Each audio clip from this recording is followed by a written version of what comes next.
Okay, so today we're going to take a deep dive into international aid to Africa. Oh, yeah. And, at first glance, you might think it's all, all about humanitarian efforts. Right. But we're going to unpack a really fascinating interview. Yeah. And I think it's safe to say it gets way more complicated than that. For sure. Um, the interview we're looking at is with Dr. Arekana Chihombori-Quao. Oh, She is the former African Union ambassador to the U.S. wow. And she did an interview with Al Jazeera on their show, The Bottom Line. Interesting. And she had some really strong opinions, particularly about U.S. head. I bet. So by the end of this deep dive, you're going to have like a whole new perspective, I think, on how aid and power and potential kind of all come together in Africa. Yeah, I'm excited to hear this. Yeah. So, when most Americans think about aid to Africa, Right. I think the assumption is that it's, largely humanitarian. Yeah, you want to help people.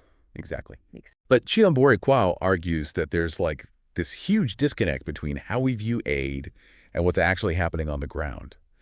And get this, she even claims that many African leaders were like celebrating when USI kind of pulled back under the Trump administration. Really? Yeah. So why is there that disconnect? Well, that's the million-dollar question, right? Yeah. She argues that for some aid is actually like a tool for destabilization, not for actual development. Interesting. And she believes that African nations have all the resources they need to thrive without it. So she's really flipping the script on this idea that they need outside help to succeed. Absolutely. She's like totally turning that on its head. Wow.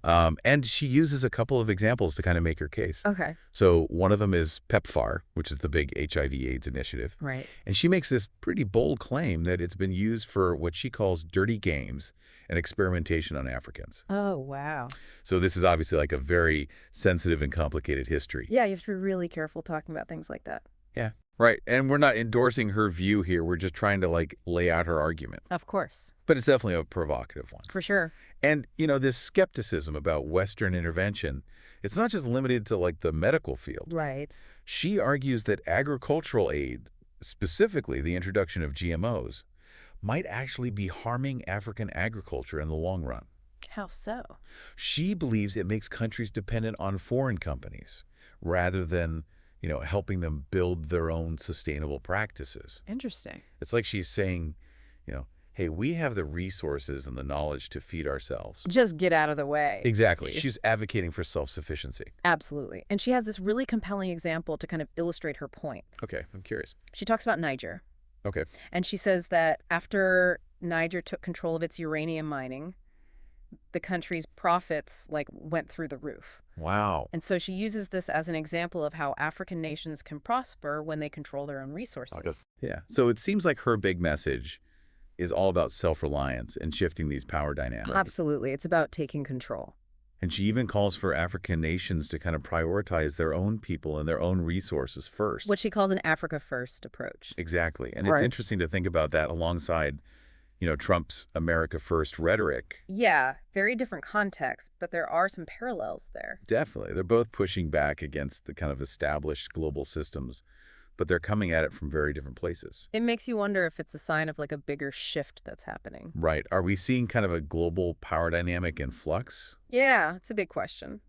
But going back to Chihombori-Quao for a second, is she saying that Africa should completely isolate itself? Well, not exactly. It's more nuanced than that. Okay. It's not about rejecting all outside influence. Okay. It's more about saying, let's unify as a continent and have a strong collective voice on the world stage. So it's about preventing exploitation from any country. Exactly, whether it's a traditional Western power or, an emerging force like China. Speaking of China, Right. that brings up a whole other layer to this. Yeah. What does Chihombori-Quao think about China's growing influence in Africa? Right. Does she see them as the new villain in this story? That's a good question, and it's where things get really interesting. Okay. She doesn't frame it as a simple us versus them situation. Okay. Her argument is about Africa taking control of its own destiny and preventing exploitation from any external force. So it's not about picking a new bad guy to replace the old one. Exactly. It's about agency and self-determination for Africa. That's powerful, but how do you overcome centuries of being told you need outside help? Right. I mean, you can't just ignore the psychological impact of colonization. That's a huge part of this conversation for sure. Yeah, the legacy of colonization plays a huge role in how aid is perceived and how these power dynamics play out. It's ingrained in everything from institutions to policies to mindsets. It's deeply rooted. It really is. And at the very end of the interview, the Al Jazeera host brings up this idea of a potential reset in global power dynamics. Interesting. With institutions like the UN kind of declining and the rise of all this strongman politics. Right. Could this actually be an opportunity for Africa like Chihombori-Quao suggests? That is the big question, isn't it? Yeah, it really gets to the heart of this whole thing. It does. So if her vision of a united and empowered Africa comes true, Right.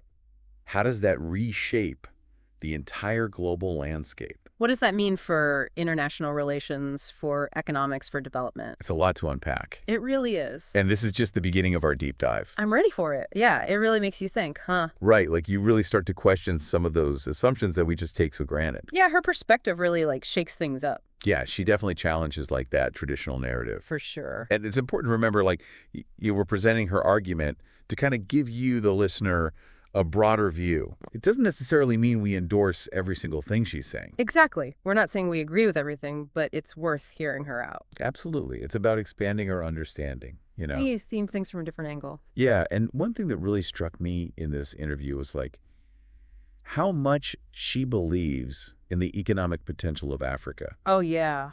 She makes this point that I think a lot of people don't realize, which is that Europe wouldn't have recovered from World War II without resources from Africa. That's a good point. You don't hear that very often. Right, and it really highlights how Africa's contributions to global development are often overlooked or downplayed. Yeah, people forget about that. And she's arguing that, Africa has consistently been a provider, not just a recipient. Right. They've been giving back to the world for a long time. Yeah, and they have the resources and the knowledge to solve their own problems. So for her, this withdrawal of aid isn't a bad thing. It's like a turning point. It's exactly. She sees it as an opportunity for African leaders to step up and prioritize their own people and their own resources. To finally break free from that dependence on external actors. Right, to take control of their own destinies. There's a lot of power in that idea. Yeah, it's very empowering, but it's also a challenge to the people in power. Oh, for sure. And she doesn't hold back on that. She criticizes those African leaders who she sees as perpetuating that cycle. Yeah, she really calls them out. She's like, you're accepting peanuts in aid while letting all this wealth be extracted from your countries. Yeah, she does not mince words. But you can tell it comes from a place of deep caring for her continent. Oh, absolutely. You can hear the passion in her voice. It's like she sees so much potential and she's frustrated that these systems are holding Africa back. Yeah, and she really believes that a united Africa could be a major force on the world stage. It makes you wonder what kind of impact that would have. Right. What would a truly unified Africa look like? And how would that change the global balance of power? Big questions. But she seems optimistic that it can happen. Yeah, she points to examples like Burkina Faso, Mali, Niger, where leaders are starting to assert more control over their resources. It's a trend worth watching, for sure. Definitely. But even if they do manage to unite, they're still going to have to navigate a really complex world. Oh, yeah. These power dynamics are constantly shifting. It's like a game of chess with all these moving pieces. Right, and it brings us back to that point about the decline of the UN and the rise of strongman politics. Exactly. This new world order, or whatever you want to call it, presents both opportunities and challenges for a united Africa. It's a lot to consider. It is, but I think we've already gained a new perspective on aid power and the future of Africa just from this one interview. Definitely. Chihombori-Quao's perspective, whether you agree with it or not, forces us to question our assumptions. Right, and to think about all the different forces that are shaping global dynamics. Yeah, it's not a simple story. It's anything but. And it's not over yet. The conversation continues. It definitely does. It makes you wonder, what does this all mean for organizations like the UN? Yeah. I mean, she didn't seem too impressed with their track record. No, not really. She was pretty skeptical of those, big international institutions. Yeah, not just the UN, but the World Trade Organization, too. Right. She even suggested that the U.S. pulling back from those institutions might not be such a bad thing. Whoa, that's a pretty radical idea. Yeah, it goes against what we usually hear about, the importance of global cooperation and all that.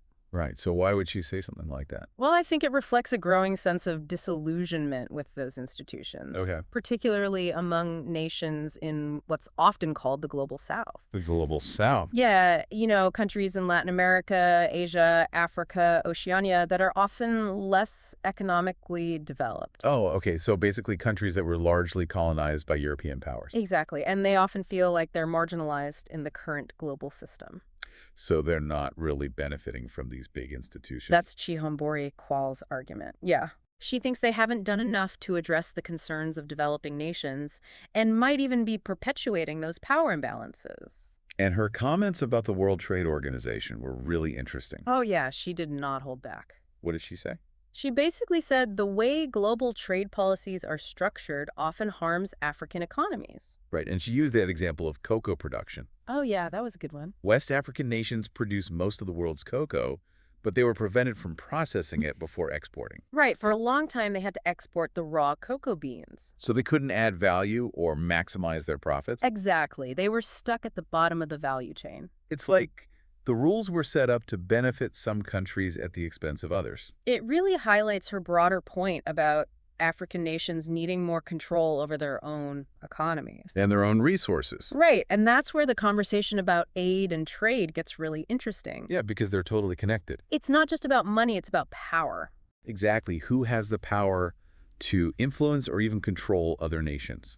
And as the global landscape shifts, it's going to be fascinating to see how these dynamics play out. A little unsettling too, maybe. Oh, for sure. There's a lot of uncertainty right now. So much to think about. Right. Okay, so if I'm trying to sum all this up, the key takeaways are: aid is more complex than it seems.